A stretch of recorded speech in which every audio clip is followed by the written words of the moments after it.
Hey everybody, it's at Romanda Renee for the Bolt Journal channel. It's Thursday, workshop day, getting you straight there. We are working on our data collection pages. I know! I've literally been saving up my November data collection page. Like I've been writing the info down somewhere else to save so I have clear steps to show you because I love you so much.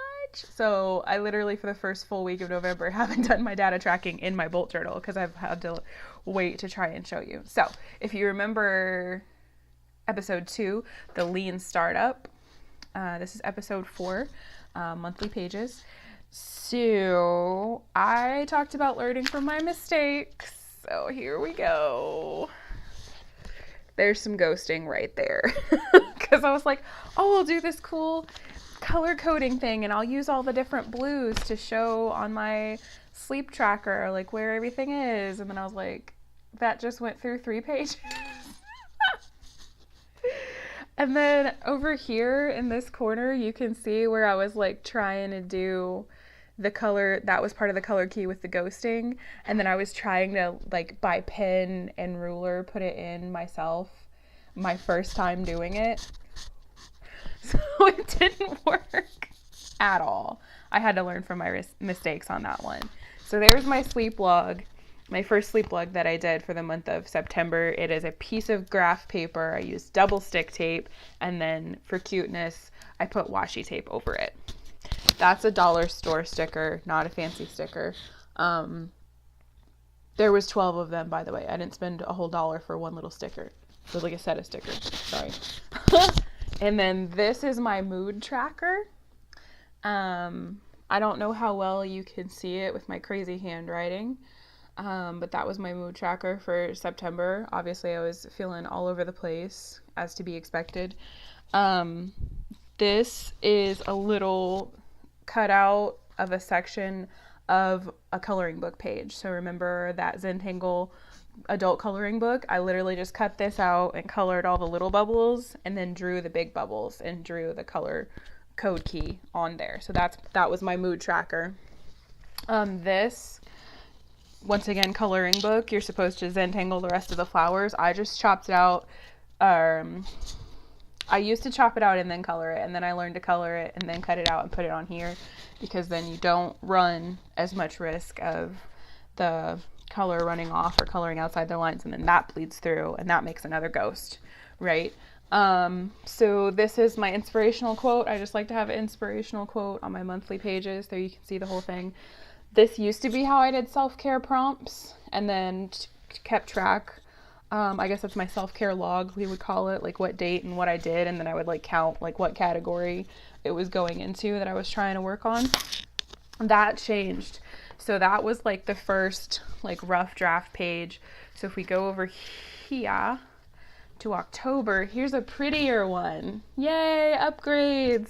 So here's my sleep log. I figured out that I needed less space for it. Still use the washi tape, still use the dollar store, my cactus set that I bought. Over here, I actually had noticed this extra space. I was like, oh, well, if I have something weird happens with my sleep, I can write down what the heck is going on. So I don't just go back and be like, why did I never sleep on the 9th? So I know why. Mood tracker pretty much stayed the same. You know, the colors coding worked for me. I can see it. I don't know how well you can see it on camera or not, but I can see it really easily, especially under my work light. And then I started using my stickers, my letter stickers that I already had I just had them from collaging. I'm like, why can't I use these for me? Why do I have to use these for projects for other people? Cut out another section of a Zentangle page from the coloring book, plugged in the prompts there to be prettier. Decided that my inspirational quote could have some sky colored in, so I used my highlighter for that. And then the log stayed the same. And then I was actually working on something extra, which was just noticing when I was doing positive self-talk and having more positive self-talk. So that's a little aside for where the asterisks are, where I'm like, oh, I'm the woman right there, obviously, because there's an asterisk. So that was the next one. I upgraded the format of how I decided to do. So it's just literally cut and tape. Is that what we're calling it? Cutting and taping is how I got that done. So let's flip over here to, this is December. This is the naked format. So this is where the inspirational quote will be. That's taped in there. This is where the self-care prompts will be. This is you can clearly see the color codes for moods better right there. Sorry if that was weird on the microphone. And then the shortened sleep log where I have like an explanation for if weirdness happens.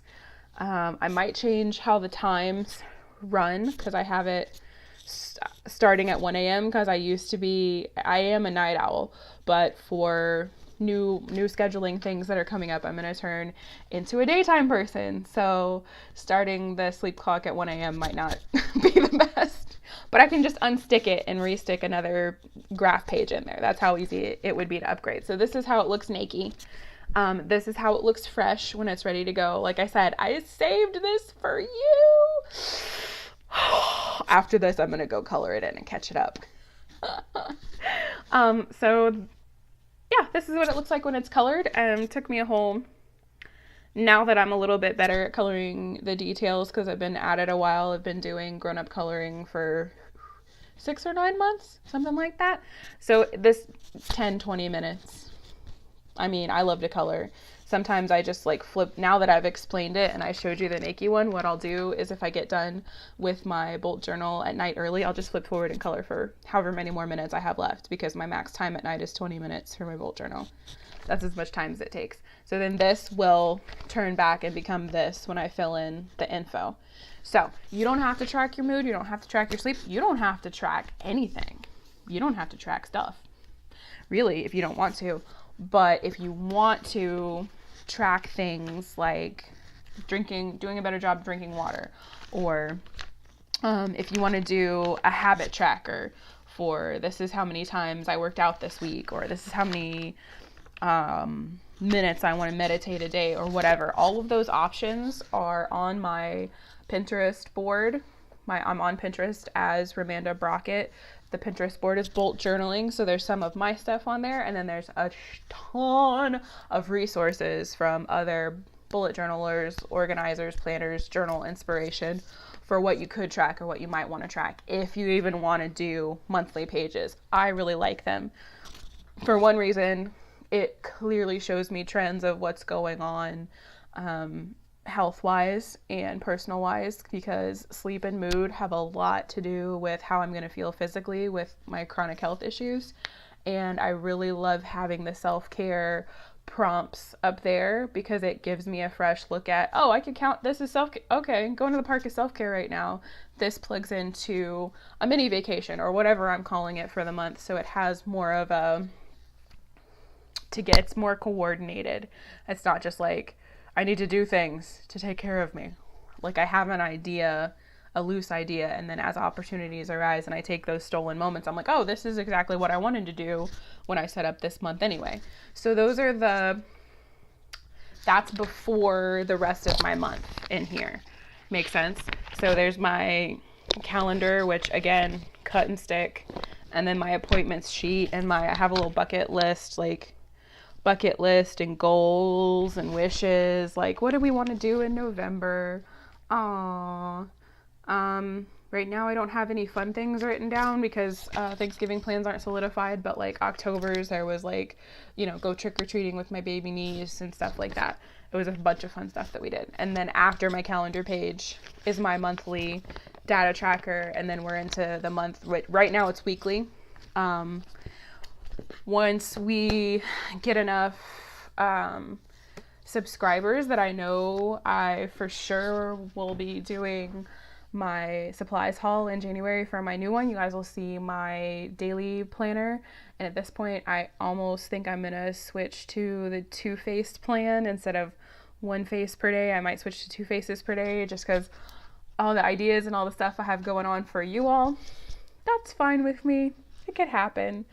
And speaking of things that could happen, next Monday's mini deep dive, I have it as an event on our Facebook page, because I'm really, really excited about the ideas to share with you about different ideas about how we relate to time. So it's called the mini deep dive, and it's going to be episode 5. Will it be episode 5? Are we on episode 5? Anyway, next Monday's mini deep dive. If we get 20 people to comment either here or on Facebook, to respond and say, hey, yeah, I'd be there if you did a live mini Monday deep dive, mini Monday deep dive, then I'll do it. And I'm nervous to do it, but I'll do it if you feel like you'll be there, because I love you guys. And I want you to be able to ask me questions and be able to interact with it, because it's a little bit on the rich side, especially for a mini deep dive. So we're going to have it be probably 15 minutes tops or 20 minutes tops, depending on how long you all run with questions at the end. But I definitely would want to do that if you guys are interested, so that you can like type me the questions and then I can answer for everybody else if that's something that everybody else is wondering. Getting you straight there. So death to planner shame, you can do your monthly tracker as easy as you want, dollar store stuff, glue and stick, or you can do calligraphy. But for gosh sakes, please don't stress out and take a class and spend money to try to do calligraphy if that's not your thing. Just do you. Get on the Pinterest board, decide what you want to track. If you're having trouble figuring out how to fit it on a 1-page spread, a 2-page spread, I'm here for you. PM me on Facebook, comment on here. I will get in touch with you. And just remember, Bolt journaling is about you getting your stuff done. It's not about looking perfect. And however you find that works for you is going to end up beautiful. I believe in you. I'm so excited to see what you guys do. When you do it, can you please take a picture and share with me and show me what yours looks like? I really want to see. Thank you. This is @Ramanda Renee for Bolt Journaling, getting you straight there. Bye, guys.